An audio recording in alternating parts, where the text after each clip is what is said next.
Top 10 country with the most motorbike in the world. Numbers 1. India with 222 million users. Numbers 2. Indonesia with 112 million users. In third, China's with 85 million users. In fourth, Vietnam with 58 million users. In fifth, Thailand with 22 million users. In sixth, Pakistan with 18 million users.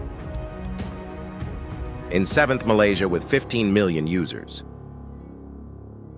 In eighth, Saudi Arabia with 14 million users. In ninth, Taiwan with 14 million users. In 10th, Brazil with 13 million users.